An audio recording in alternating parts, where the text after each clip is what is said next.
Haleluya, haleluya. Shalom Bapak Ibu Saudara. Shalom Bapak Ibu Saudara. Selamat malam. Malam hari ini kita ada di tempat ini menaikkan ucapan syukur kita kepada Tuhan. Karena Bapa di surga telah mengaruniakan anaknya yang tunggal, memberikan kita keselamatan. Barang siapa yang percaya kepada Yesus Kristus, dia akan diselamatkan beroleh hidup yang kekal. Haleluya. Kita akan mulai ibadah kita malam hari ini. Mari kita satu hati di dalam doa.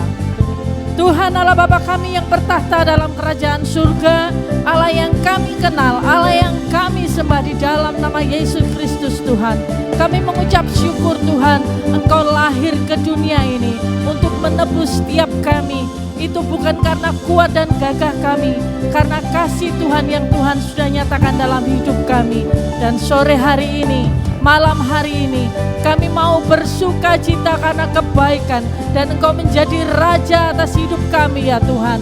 Di dalam nama Yesus, kami sambut sukacitamu.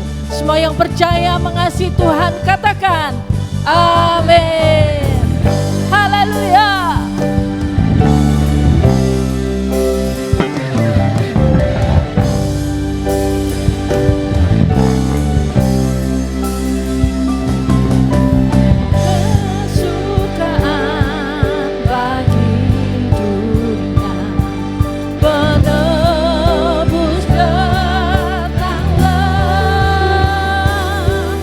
Beri hatimu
Sudah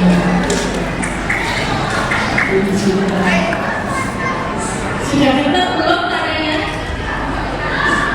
Yang atas saya belum kita kasih tos 50 orang. Silakan duduk kembali Bapak Ibu Saudara. Syukurlah Allah turun di tempat ini. Amin. Haleluya. Saatnya kita persiapkan mau benar-benar firman Tuhan. Kiranya pada malam hari ini firman Tuhan menjadi jawaban atas setiap kebutuhan doa kita.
Terima kasih Tuhan, di hari ini kami boleh merayakan kembali hari di mana Tuhan menyatakan kasih karunia kepada kami. Seorang bayi telah lahir diberikan kepada kami, dan kami percaya lewat kelahiran Yesus kami semua beroleh kasih karunia Tuhan. Kami semua dibenarkan dan kami semua dilayakkan, bahkan kami semua memperoleh jaminan keselamatan di dalam karya Tuhan Yesus dalam hidup kami. Karena itu Tuhan, hari ini mari berbicara kepada kami. Engkau mengurapi, menguduskan kami semua. Urapi hamba-Mu dan Kudus, menolong hamba-Mu, biar hamba-Mu boleh menerjemahkan kebenaran-kebenaran firman-Mu dengan cara yang sangat sederhana, sehingga semua kami yang hadir diberkati, semua kami yang hadir mengerti apa yang Tuhan mau. Dan terlebih lagi semua yang kami yang hadir Tuhan, kami pulang, kami diubahkan, kami dipulihkan, kami disembuhkan, bahkan kami diberkati dan menjadi berkat. Terima kasih Bapa, kami percaya bahwa Tuhan ada di tengah-tengah kami, dan kami siap diberkati oleh firman-Mu. Dan dalam nama Tuhan Yesus, setiap kita yang telah siap diberkati firman Tuhan, sama-sama katakan amin. Puji Tuhan. Silakan duduk kembali saudara, Bapak Ibu saudara sekalian. Ya, shalom.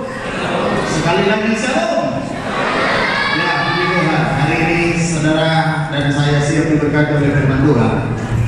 Nah, hari ini mari saudara kita buka Alkitab kita dalam Injil Yohanes pasal yang pertama. Kita baca di ayat yang ke-17. Injil Yohanes pasal yang pertama, kita baca di ayat yang ke-17. Hari ini saya beri tema, judul khotbah saya Grace and Truth. Sekali lagi, Grace and Truth.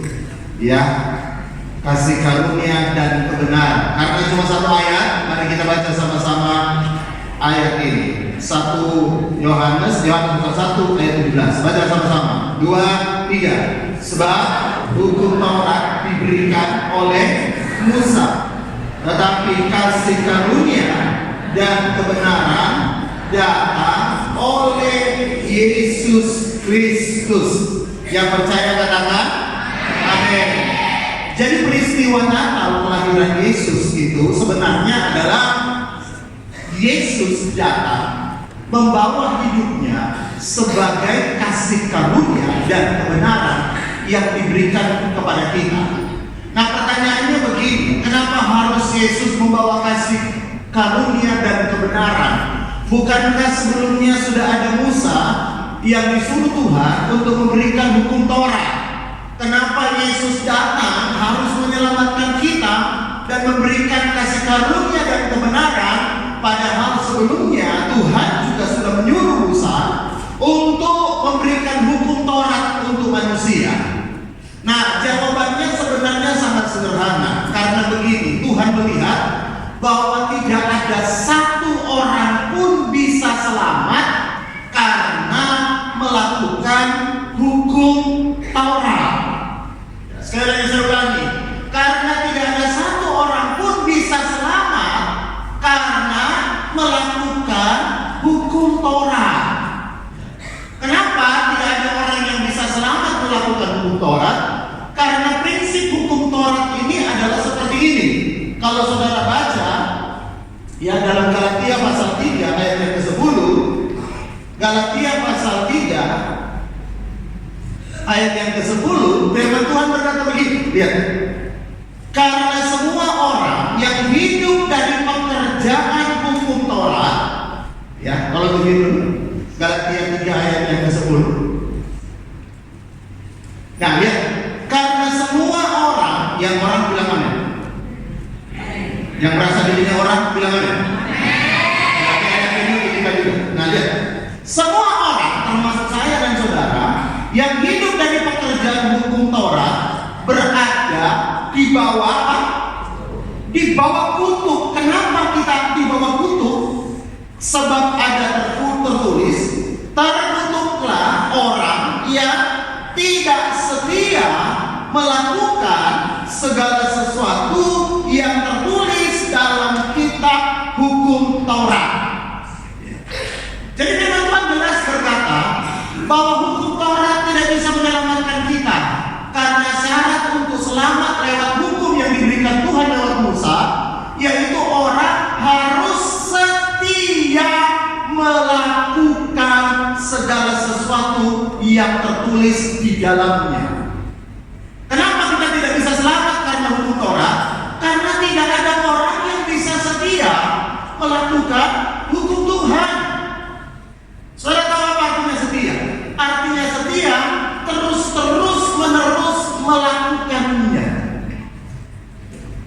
Dan kalau saudara mau jujur hari ini, siapa yang pernah bohong? Yang pernah bohong, anggukan kepala. Jelas.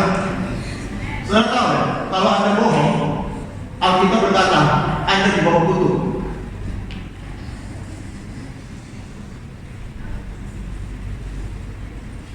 Siapa yang pernah mengambil sesuatu yang bukan miliknya? Ya meskipun kecil-kecil gak berharga. Anda itu ada di bawah kutuk.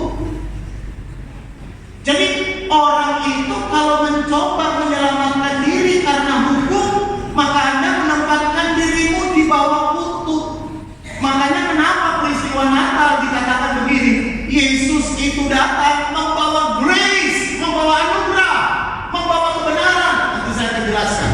Karena manusia tidak bisa diselamatkan karena melakukan hukum. Bisa bilang amin? Bahkan saya mempunyai satu ayat yang sering kali orang kutip. Kita ini orang perjanjian baru tapi sering kutip ayat ini. Ayat ini adalah ayat Taurat. Nah lihat Ulangan pasal 28 ayat yang pertama. Nah sebelum saudara baca 28 ayat yang pertama, coba lihat dulu bilangan Ulangan pasal 27 ya, di ayat yang terakhir. Ulangan pasal 27 ayat yang terakhir berkata begini. Coba tunjukin sebelum saya baca Ulangan 28 ayat 1. Lihat Ulangan 27 dulu ayat yang terakhir sebelum masuk Ulangan. Nah lihat Ulangan berkata begini ya. Sebelum dia masuk tentang berkat dan kutuk di pasal 28, firman Tuhan berkata begini, terkutuklah orang yang tidak menepati perkataan hukum Taurat ini dengan apa? Dengan perbuatan. Bukan dengan omongan, tapi dengan perbuatan. Dan seluruh bangsa itu haruslah berkata amin. Amin untuk sebuah kutuk. Karena harus dilakukan. Makanya dalam pasal 28, lihat selanjutnya, firman Tuhan berkata begini, jika engkau baik-baik mendengarkan apa? Suara Tuhan Allahmu dan melakukan dengan setia segala perintahnya yang disampaikan kepadamu pada hari ini, maka Tuhan Allah akan mengangkat engkau di atas segala bangsa di bumi. Syaratnya untuk diangkat apa? Engkau harus dengar dan melakukan dengan setia. Lalu ayat 2. Ayat 2 berkata begini, segala berkat ini akan datang kepadamu dan menjadi bagianmu jika engkau mendengarkan suara Tuhan Allahmu. Artinya kalau kau lakukan, maka berkat ini akan datang kepadamu. Nah lihat ayat 3. Apa aja berkatnya? Diberkati engkau di kota, diberkati engkau di ladang. Yang percaya katakan amin. Lalu ayat ketiga, asalnya diberkati buah kandunganmu, hasil bumimu, hasil ternakmu, yakni anak lembu sapimu dan kandungan kambing dombamu. Lalu selanjutnya diberkatilah bakulmu dan tempat adonanmu. Selanjutnya lagi diberkatilah engkau pada waktu kau masuk dan diberkatilah engkau pada waktu keluar. Kapan kita diberkati? Kalau engkau melakukan dengan setia. Nah pertanyaan saya hari ini saudara, jangankan bilang setia melakukan perintah Tuhan, hukum Tuhan. Lah setia ke gereja kan kadang-kadang sama-sama bilang jarang. Saya bisa berkata amin. Udah. Kadang-kadang bolos Pak. Kadang-kadang kalau mantel malah nggak ke gereja. Berarti kalau Anda baca ayat ini lalu Anda harapkan berkat sesuai dengan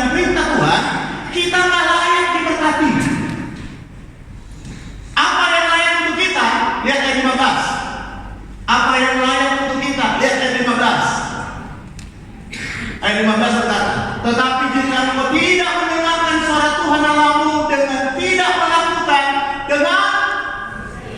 dengan setia segala perintah dan ketetapannya yang kusampaikan pada hari ini, maka baca sama-sama, segala kutuk ini akan datang kepadamu dan mencapai engkau. Mencapai engkau berarti engkau tidak bisa lari dari kutuk ketika engkau tidak mendengarkan dan tidak taat dan melakukan perintah Tuhan dengan setia. Lalu selanjutnya ayat 2, ayat 18. Terkutuklah engkau di kota, terkutuklah engkau di ladang. Lalu selanjutnya, terkutuklah bakulmu dan tempat adonanmu, terkutuklah buah kandunganmu, hasil bumi, anak lembu sapimu, dan kandungan kambing dombamu terkutuk, kata Tuhan. Terkutuklah engkau pada waktu engkau masuk, terkutuklah engkau pada waktu engkau keluar. Jadi dengan kata lain begini, dengar. Tidak ada orang yang bisa selamat dengan mengandalkan perbuatannya dan ketaatannya. Saya bisa katakan, makanya kita bersyukur di hari Natal ini Tuhan datang membawa kasih karunia dan kebenaran untuk kita. Kenapa saudara tahu Tuhan memberikan kasih karunia dan kebenaran? Karena begini, lewat kelahiran Yesus ini yang terjadi. Sebelum saya membahas lebih lanjut, lihat dulu sama-sama. Lewat kelahiran Yesus ini yang terjadi. Lihat Matius 5 ayat 17. Matius 5 ayat 17 berkata gini, ini Yesus yang ngomong. Jangan kamu menyangka bahwa aku datang untuk meniadakan hukum Taurat atau kitab para nabi. Aku datang bukan untuk meniadakan. Jadi hukum itu tidak pernah ditiadakan oleh Tuhan, tetapi untuk apa? Digenapi. Kenapa Tuhan harus datang untuk menggenapi firman-Nya, untuk menggenapi hukum? Karena semua manusia tidak ada yang sanggup untuk menggenapi firman Tuhan. Saya bisa nyatakan, gak ada Pak. Ya, saudara tahu ya, saya pernah khotbah di penjara. Ya. Lalu saya bilang begini sama para napi-napi yang di penjara. Saya bilang begini, saudara-saudara tahu apa bedanya Anda yang ada di penjara ini dengan orang yang ada di luar? Mereka ngomong, iya Pak, karena kami melakukan kejahatan, kami melakukan kesalahan, kami melakukan ini, melakukan itu. Saya bilang tidak. Anda di penjara bukan karena melakukan kejahatan, bukan karena melakukan kesalahan. Tidak. Anda di penjara karena cuma satu alasan, ketahuan. Saya bisa katakan, loh, di luar sana masih banyak tukang bohong dan tukang tipu di luar sana.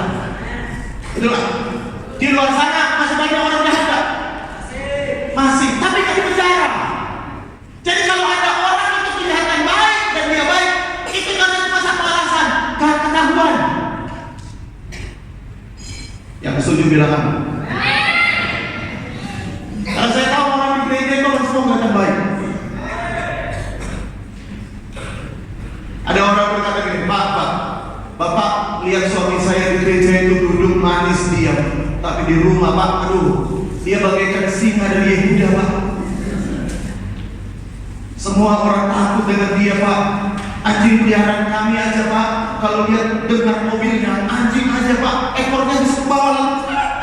Saking takutnya Pak, merasakan hadiratnya beberapa meter sebelum sampai rumah. Tapi kalau di gereja, aduh Pak, ngalah-ngalahin nabi Pak. Saya tahu kenapa. Anda dan saya ini kalau dibilang baik cuma karena satu alasan. Sama-sama bilang dengan saya, orang penangan. Ayo sama-sama bilang dengan saya, gak ketahuan. Pikiranmu aja gak ketahuan, kadang-kadang jorok. Betul gak? Kalau pikiran jorok apa Pak?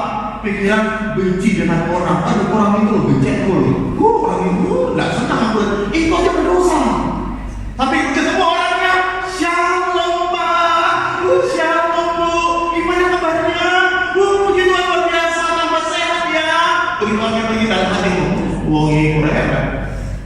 pencet loh, itu Anda kelihatan baik, tapi dalam hatimu banyak orang yang di luarnya baik, dalamnya busuk loh.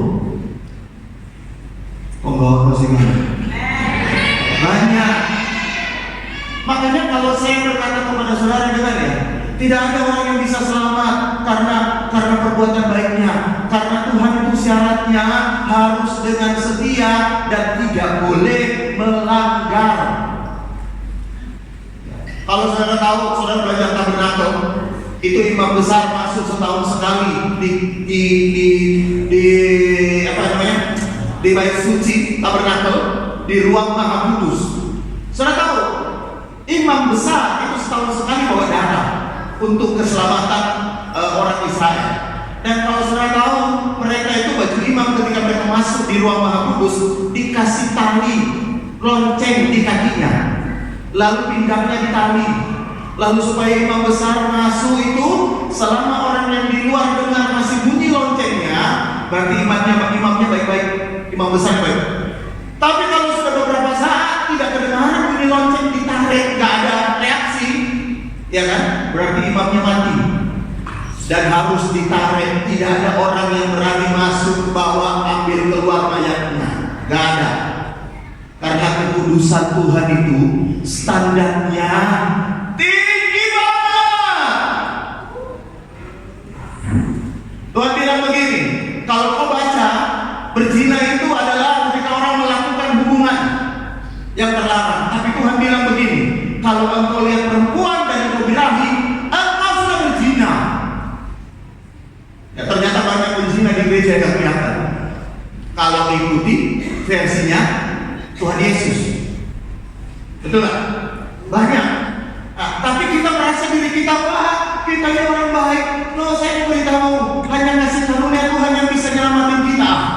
Hanya anugerahnya yang bisa menyelamatkan kita. Kalau engkau mengandalkan kebaikanmu, kalau engkau mengandalkan semua apa yang kau anggap baik dalam dirimu, bahkan kau tidak selamat.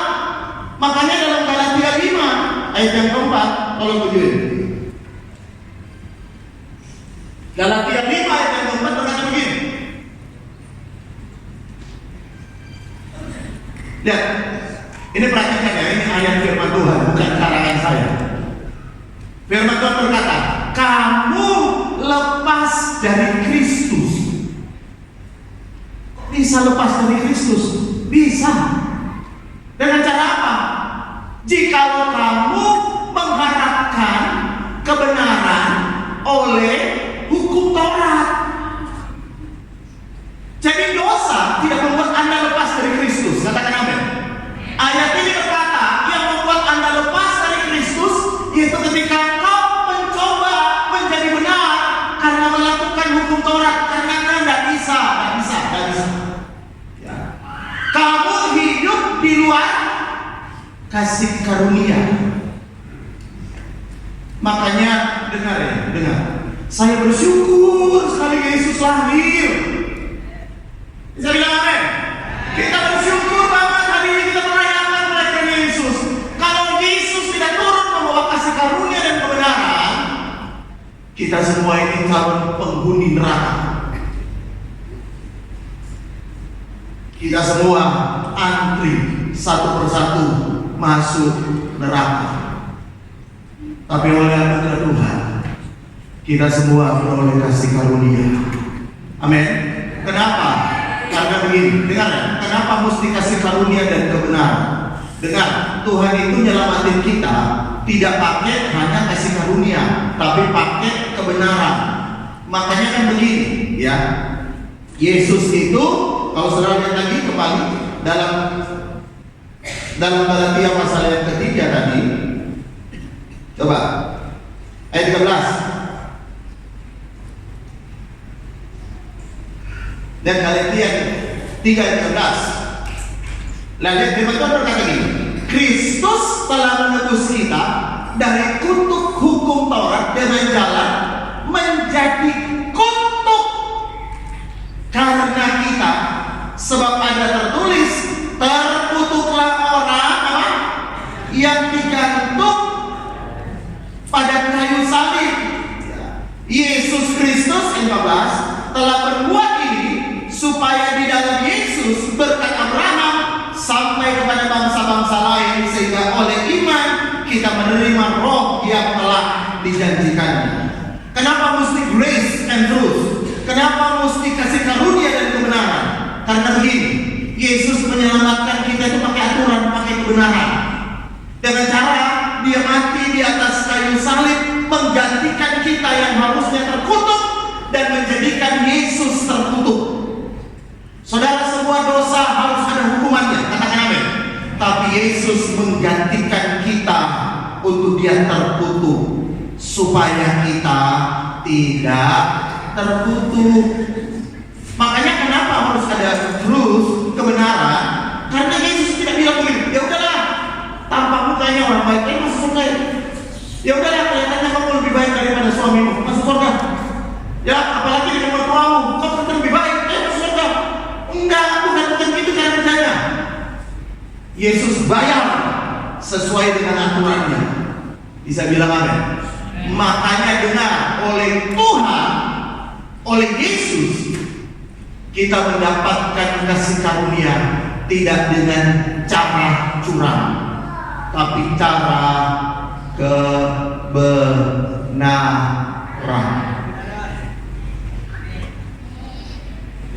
Makanya sekali lagi saya mau berkata kepada saudara, kita ini adalah orang-orang bahagia karena Yesus sudah lahir dalam hidup kita. Kita menerima kasih karunia dan kebenaran Tuhan. Dan saudara tahu ya, dengar, kalau engkau hidup dalam anugerah, maka cara pandangmu akan berbeda dengan orang-orang yang hidup di dalam Torah. Saudara tahu apa bedanya? Dengar ya, kita ini bertumbuh to be like Jesus. Katakan amin. Tuhan membentuk kita menjadi sama seperti Kristus. Jadi semakin rohani Anda, itu tolok ukurnya, measure-nya, ukurannya to be like Jesus. Amin. Tapi yang saya heran hari ini, semakin rohani orang, semakin mirip ahli Taurat dan orang Farisi. Nggak mirip Yesus, malah mirip ahli Taurat dan orang Farisi. Ya. Padahal harusnya kita yang hidup dibenarkan oleh anugerah, kita mestinya hidup mirip Yesus. Saudara tahu apa bedanya Yesus dan ahli Taurat orang Farisi? Sekarang lihat sama-sama. Lihat Yohanes pasal 8. Lihat ayat yang kedua mulai. Yohanes 8 ayat yang kedua mulai. Firman Tuhan berkata begini, pagi-pagi benar Yesus berada di bait Allah, dan seluruh rakyat datang kepadanya untuk duduk, dan ia duduk dan mengajar mereka. Saya perlu jelaskan kepada saudara, Yesus itu sekolah dari umur 20 tahun sampai 30 tahun untuk sekolah rabi. Orang Israel itu ketat untuk aturan. Tidak boleh orang sembarangan jadi guru, jadi pengajar. Dia mesti ikut sekolah rabi dan sekolahnya cukup panjang. That's why, itulah sebabnya kenapa Yesus harus muncul di usia 30 dan dia bisa ngajar di bait suci, karena dia sekolah rabi. Dan orang Yahudi tidak sembarangan panggil orang dengan sebutan rabi. Gak sembarangan. Orang itu kalau dipanggil rabi berarti dia lulus sekolah rabi. Nah, Yesus itu ngajar karena dia sekolah rabi. Dia lulus rabi, sekolah rabi, makanya dia bisa ngajar di bait Allah. Tidak sembarangan orang bisa ngajar. Ya. Makanya itu juga menjadi jawaban beberapa orang bertanya, kenapa Yesus mulai umur 30? Karena dia harus sekolah rabi dulu. Ya. Rabi di sini bukan rabi mane, bukan. Rabi itu adalah guru. Ya. Nah, lihat. Pagi-pagi benar dia datang, oleh ayat 3. Maka ahli-ahli Taurat dan orang Farisi membawa kepadanya seorang perempuan yang kedapatan berbuat zina. Di mana-mana itu orang berzina dibutuhkan berapa orang? At least 2 orang. Ya, tidak ditulis, sorry ya, saya harus bicara. Tidak ditulis bahwa orang Farisi membawa seorang wanita yang kedapatan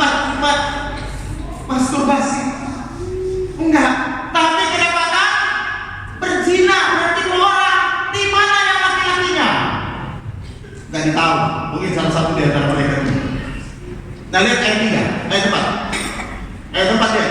Mereka menempatkan perempuan di tengah-tengah lalu berkata kepada Yesus. Lihat ini, ahli Taurat orang Farisi. Rabi, perempuan ini tertangkap basah ketika ia sedang berbuat zina. Lalu ayat selanjutnya, ya. Musa dalam hukum Taurat, lihat ya, dalam apa?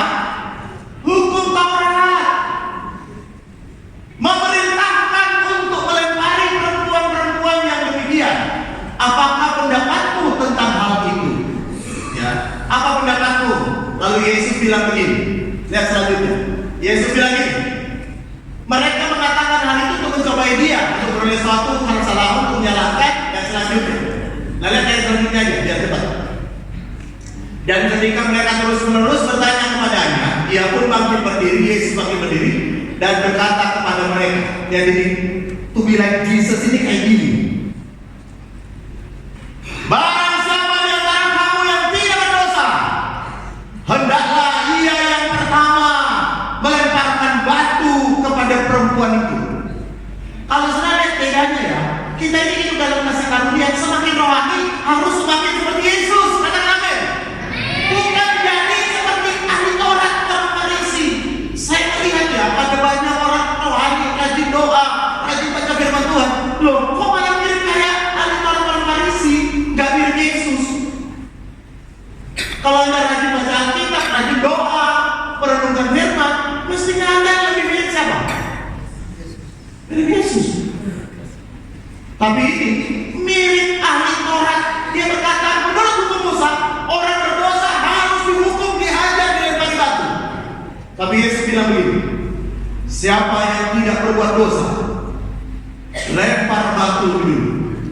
Dan saudara tahu, kadang-kadang saya pikir orang Farisi itu ada sedikit lebih baik daripada orang di gereja.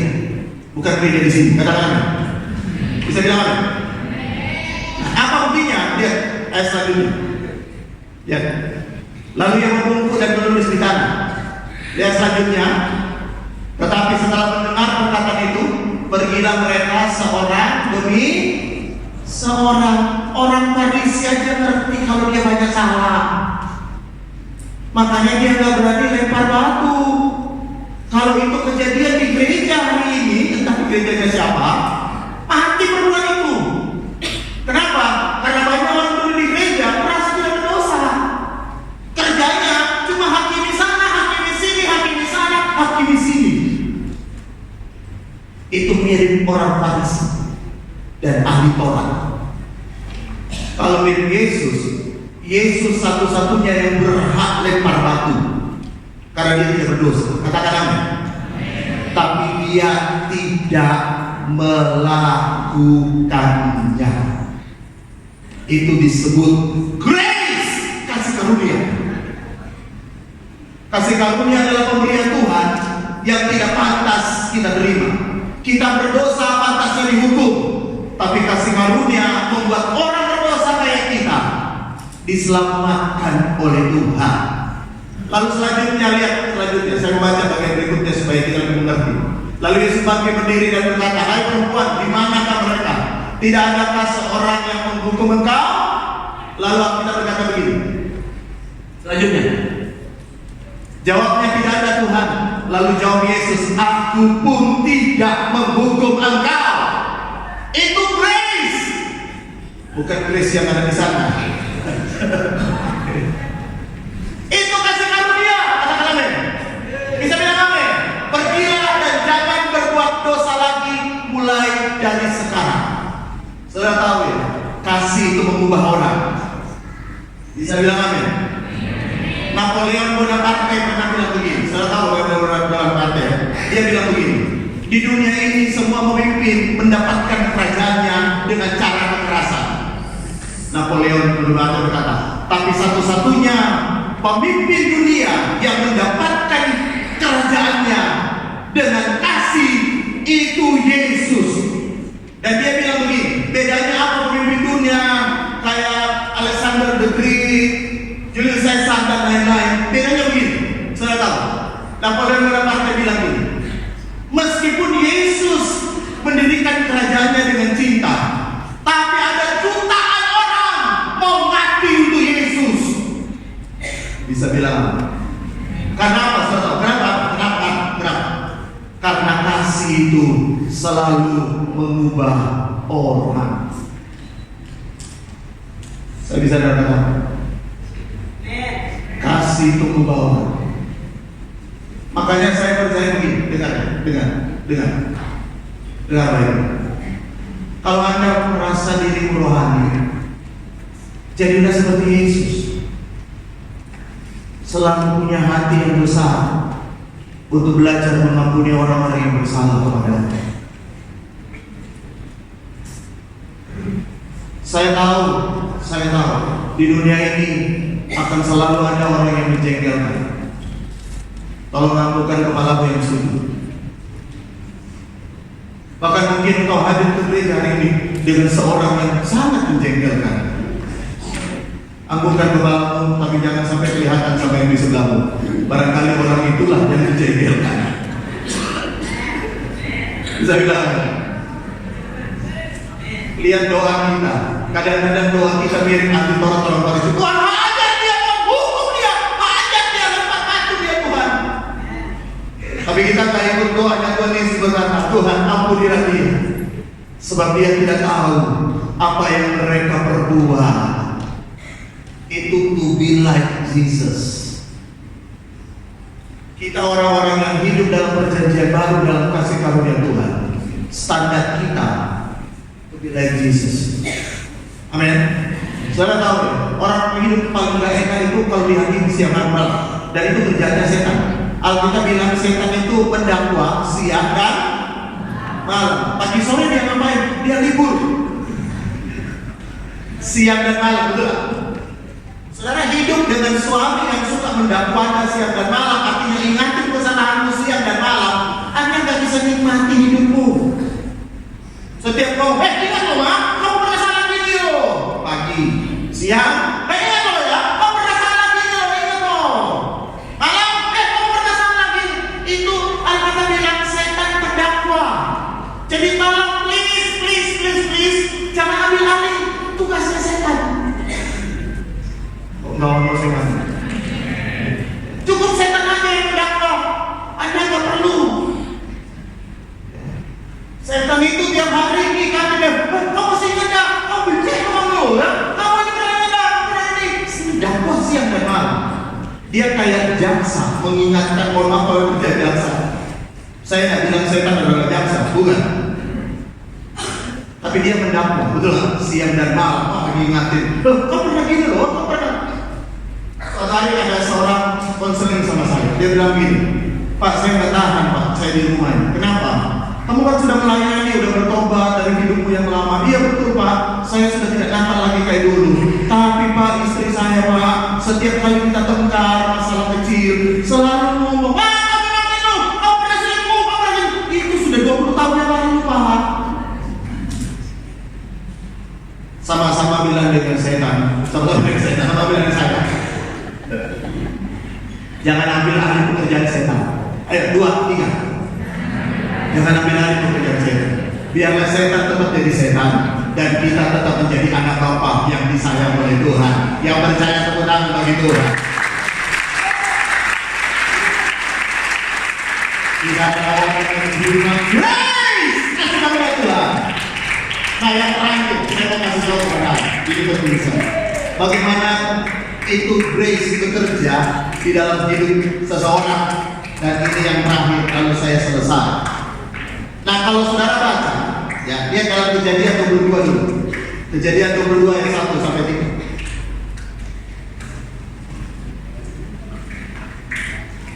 Kejadian 22 ayat 1 sampai 3. Lihat. Setelah semuanya itu Allah mencoba Abraham. Dia berfirman kepadanya, Abraham. Lalu sahutnya, ya Tuhan. Firman-Nya, ambillah anakmu yang tunggal yang engkau kasihi, yakni Ishak. Pergilah ke tanah Moria dan persembahkanlah dia di sana sebagai korban bakaran pada salah satu gunung yang akan kukatakan kepadamu. Jadi Tuhan itu menyuruh Abraham untuk mempersembahkan anak yang dikasihi, anak untuk dipersembahkan kepada Tuhan. Nah, lihat ayat 3. Ayat 3 berkata begini. Ayat 3 berkata begini. ia memasang pelana keledainya dan memanggil 2 bujangnya beserta Ishak anaknya. Ia membelah kayu untuk korban bakaran, lalu berangkatlah ia ke tempat di mana yang dikatakan Allah kepadanya. Jadi Abraham disuruh mempersembahkan anak yang dikasihinya. Lalu saudara tahu kisahnya kan? Ketika Abraham mau membunuh Ishak, Tuhan berkata, jangan sembelih Ishak. Lalu dia melihat ada domba yang tersangkut, betul nggak? Lalu kemudian tempat itu pertama kali dalam Alkitab disebut Jehovah Jireh, Tuhan menyediakan. Nah, bandingkan hari ini saya mau tunjukkan dalam Alkitabnya dalam Lukas 18 ayat 18. Nanti saya akan tunjukkan bagaimana kasih karunia itu bekerja dalam hidup seseorang. Nah, lihat Lukas 18 ayat 18. Ada seorang pemimpin bertanya kepada Yesus, "Guru yang baik, apa yang harus aku perbuat untuk memperoleh hidup yang kekal?" Lalu ayat 19, jawab Yesus, "Mengapa kau katakan aku baik? Tak seorang pun yang baik selain daripada Allah saja." Lalu lanjut, lihat, engkau tentu mengetahui perintah. Ini Yesus bilang, kau tentu tahu hukum Taurat karena kau leader, pemimpin. Jangan berzina, jangan membunuh, jangan mencuri, jangan mengucapkan saksi dusta, hormatilah ayahmu dan ibumu. Lihat 21, lihat. Kata orang itu, semuanya yang telah kuturuti sejak masa mudaku. Lalu yang 22, mendengar itu Yesus berkata kepadanya, masih tinggal satu yang harus kau lakukan. Jualah segala yang kau miliki dan bagi-bagikanlah itu kepada orang-orang miskin, maka engkau akan beroleh harta di surga. Kemudian datanglah kemari dan ikutlah aku. Jadi orang itu sudah jual kekuatannya. Lalu kemudian apa reaksinya? Selanjutnya, ketika orang itu mendengar perkataan itu, ia menjadi amat. Kenapa dia amat sedih? Sebab ia sangat kaya. Kalau dia nggak punya duit, ini dia nggak sedih. Puji Tuhan, aku ragu ya pokok. Ya kan? Wah, minta Tuhan ini cocok ini. Disuruh mempersembahkan. Puji Tuhan, aku ragu ya apa? Kayak kamu dua apa? Saya tahu dia dua apa? Dua apa itu dia orang dua apa? Tapi ini dia sedih karena hartanya banyak. Lalu Yesus berkata yang 24, lihat. Yesus memandang dia dan berkata, alangkah sukarnya orang yang beruang masuk ke dalam kerajaan Allah.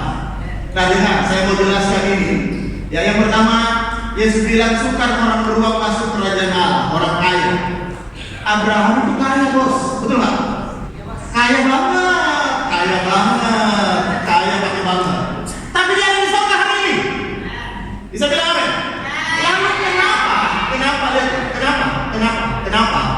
Abraham itu beda dengan orang kaya ini. Dengar ya, kalau Anda disuruh pilih mempersembahkan uang atau mempersembahkan anak, Anda akan pilih mana yang lebih gampang? Hah? Tenang ya. Suruh persembahkan uang atau anak?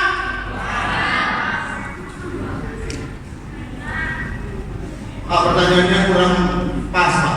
Oke, saya ganti. Mempersembahkan istri atau uang atau mana? Ya istri lah, Pak. Istri lah, Pak. Mempersembahkan suami atau uang bisa, Pak? Lah suami lah, Pak. Suami aja.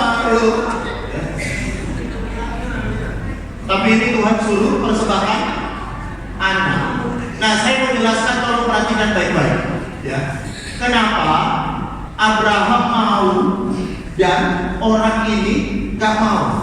Menurut logika saya, orang akan kehilangan hartanya gak apa-apa, yang penting punya anak, betul gak? Betul gak? Anda rela bayar rumah sakit mahal supaya nyelamatin anakmu, berapapun juga gak apa-apa, asal anakku selamat, Pak. Tapi Abraham disuruh mempersembahkan anaknya, sementara orang ini disuruh mempersembahkan hartanya, dia gak mau. Nah, pertanyaannya kenapa dia gak mau? Saya mau beritahu alasannya. Kenapa Abraham mau? Karena Abraham menyadari bahwa apa yang dia punya adalah kasih karunia Tuhan. Saya bisa katakan bahwa apa yang dia miliki adalah anugerah Tuhan. Orang yang selalu merasa apa yang dia miliki adalah hasil kerja kerasnya, susah kalau disuruh memberi.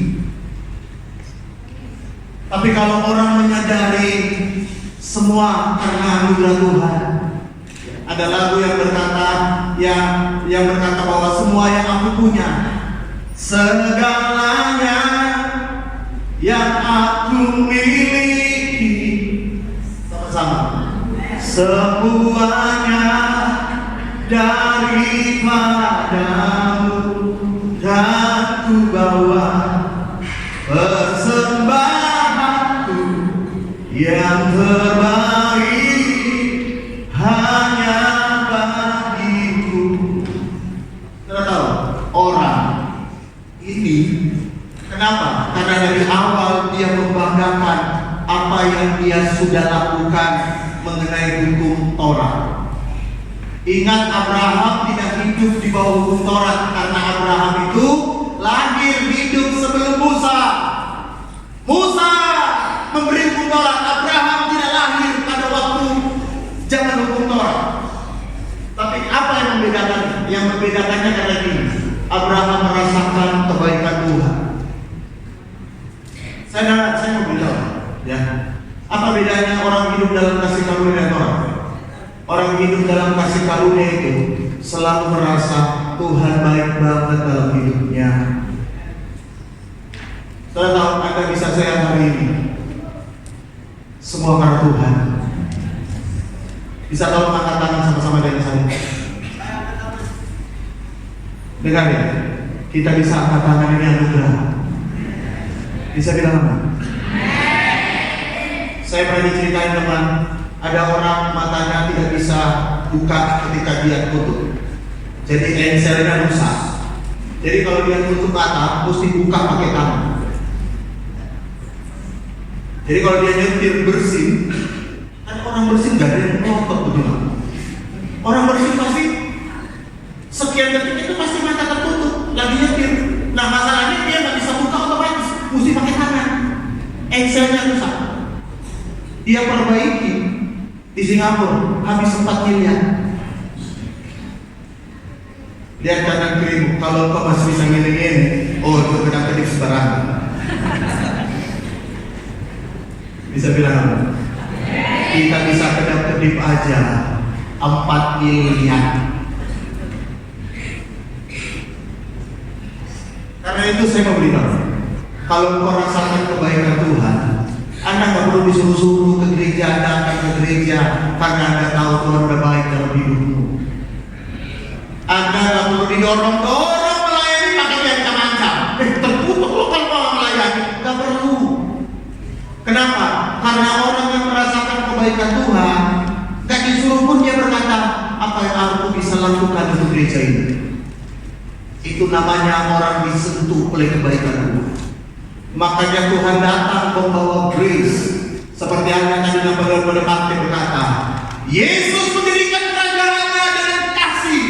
Tapi banyak orang mau mati untuk Tuhan karena hidupnya dijamah oleh kasih dan kebaikan Tuhan. Kita masuk tahun 2026. Saya berdoa begini, orang-orang yang merasa Tuhan baik tahun 2006 akan berkata, aku mau lebih setia lagi dengan Tuhan. Bukan karena takut dihukum, bisa bilang amin. Tapi karena aku sudah melihat kebaikan Tuhan sepanjang tahun 2025 ini, maka tahun 2026 aku mau lebih lagi melayani Tuhan. Aku mau lebih sungguh-sungguh dengan Tuhan. Bukan karena apa-apa, karena aku sudah melihat the goodness of God di dalam hidupku. Jadi saya katakan, coba hitung kebaikan Tuhan dalam hidup. Istrimu salah satu kebaikan Tuhan. Tolong bapak-bapak bilang amin. Bapak-bapak aja, ibu jangan bilang anak-anak, apalagi jangan yang di atas, jangan.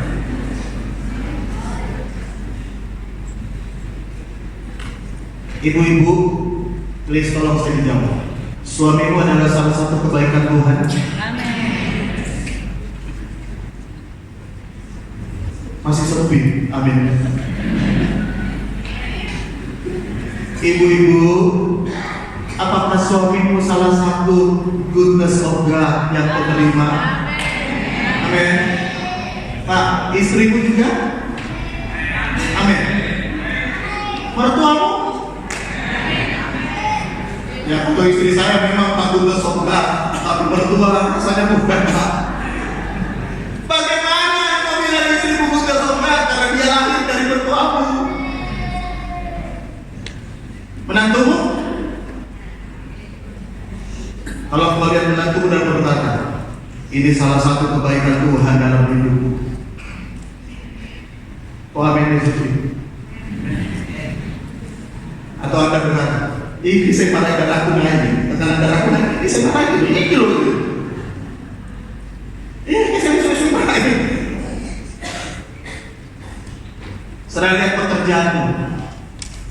Meskipun kau berkata, Pak, pekerjaan saya pasang surut, ya, kadang alami banyak tantangan. Tapi bukankah kalau kau masih bisa kerja hari ini adalah goodness of God? Bisa bilang amin. Kalau kau tadi saya suruh angkat tangan dan semua kita bisa mengangkat tangan, bukankah itu kebaikan Tuhan? Makanya kalau kau tahu kebaikan Tuhan dalam hidupmu, kau tidak perlu dorong-dorong. Ayo ya, tahun depan lebih semangat lagi ya. Ayo ya, tahun depan lebih aktif lagi ya. Tidak perlu. Ada akan berkata, tahun depan aku semakin menyala-nyala dengan Tuhan. Saya udah main musik dan saya mau baca ayat yang terakhir. Katakan puji Tuhan.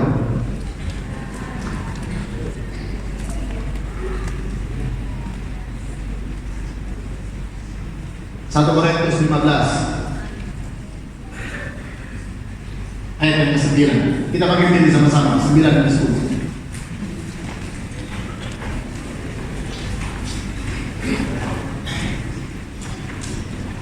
Firman Tuhan berkata begini, ya. Paulus bilang begini, karena aku adalah yang paling hina dari semua rasul, bahkan tidak layak disebut rasul, sebab aku telah menjadi penganiaya jemaat Allah. Tapi lihat ayat ke-10, baca sama-sama. Tetapi apa saudara? Tetapi karena kasih karunia Allah, aku adalah sebagaimana aku ada sekarang, dan kasih karunia Dia anugerahkannya kepada aku tidak sia-sia. Sebaliknya, perhatikan, aku telah bekerja lebih keras daripada mereka semua ini. Tetapi bukannya aku, melainkan grace of God, kasih karunia Allah yang menyertai hidupku. Yang percaya kasih karunia yang menyertai hidupnya, berikan tepuk tangan.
Karena itu hari ini hidup kita dari hari-hari awal kita berkata Tuhan, bukan karena kami yang baik, tapi karena Tuhan yang baik.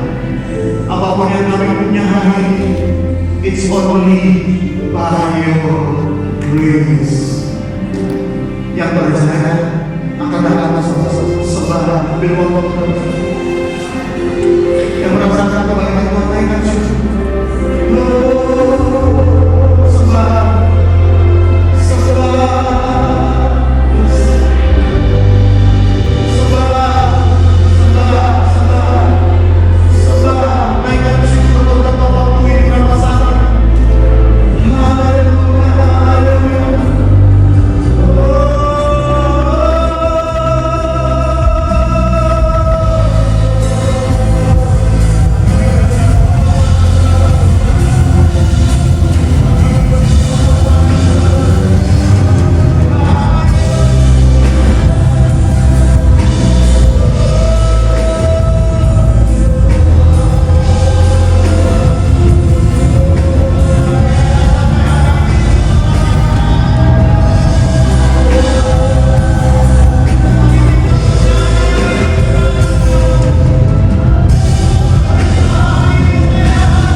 Suami kami bukan suami tertutup, istri kami bukan istri yang tertutup, anak-anak kami bukan anak-anak yang tertutup, pekerjaan kami bukan pekerjaan yang tertutup. Oleh karena Engkau mati yang tak sayang menanggung semua tutup itu dalam hidup kami. Itulah sebabnya hari ini kami mau hidup dalam anugerah. Kami mau seperti Abraham. Kami mau setiap kali merasakan kebaikan Tuhan, kami mau membalas kebaikan dalam hidup kami. Hamba selesai berbicara, Roh Kudus serahkan kebenaran, dan di dalam nama Tuhan Yesus, setiap kita yang merasakan kasih dan kebaikan Tuhan, sama-sama katakan amin. Silakan berdoa kepada Tuhan.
bersyukur dan berterima kasih buat hal yang indah yang sudah Engkau berikan bagi kami. Kalau kami bisa hampir menyelesaikan tahun 2025, mungkin Tuhan kami ada yang sudah 50 kali merayakan Natal ini, mungkin ada yang 40 kali, 30 kali, 20 kali, atau mungkin baru 2 kali. Tuhan, siapakah kami manusia ini ya Bapa, sehingga Engkau mengindahkannya Pak. Sebagaimana juga Yohanes 3 ayat 16, karena begitu Engkau mencintai kami sehingga Engkau memberikan anak-Mu.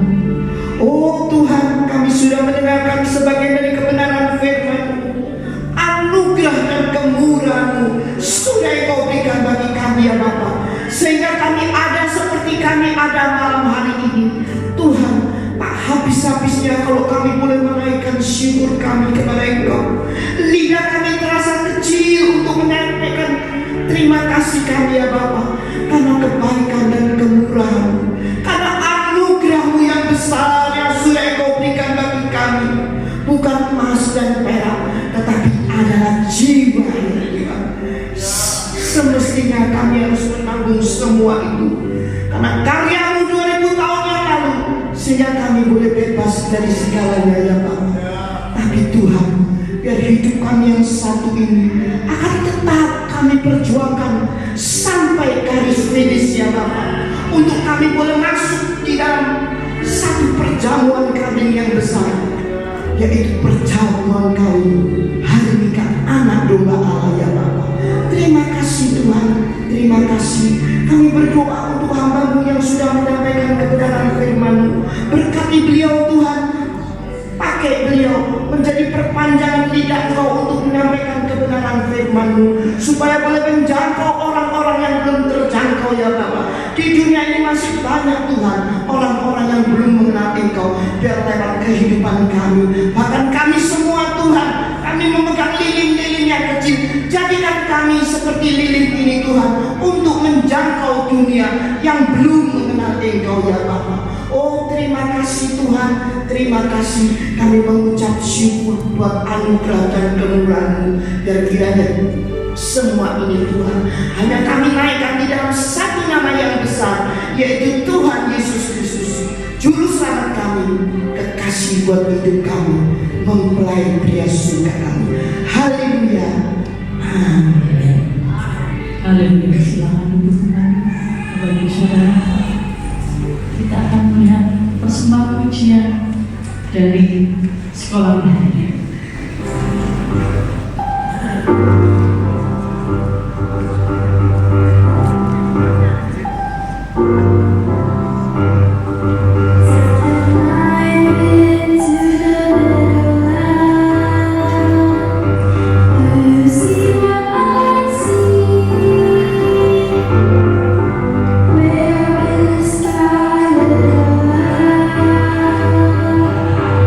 See what I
Desember.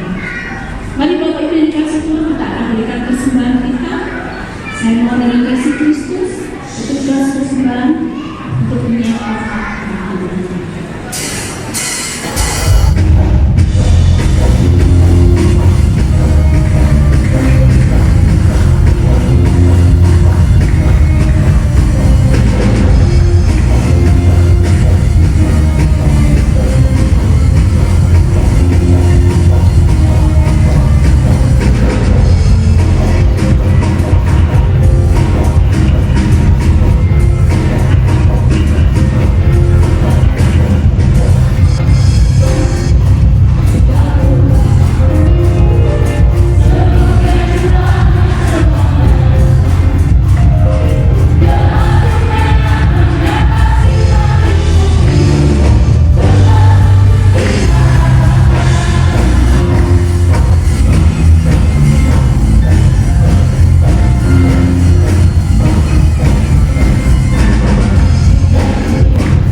sudah menyelesaikan ibadah kami, dan biarlah setiap nyanyian pujian kami, persembahan kami, setiap lagu yang kami naikkan naik di hadapan Tuhan dan dikuduskan oleh darah Yesus, menyenangkan hati Bapa di sorga.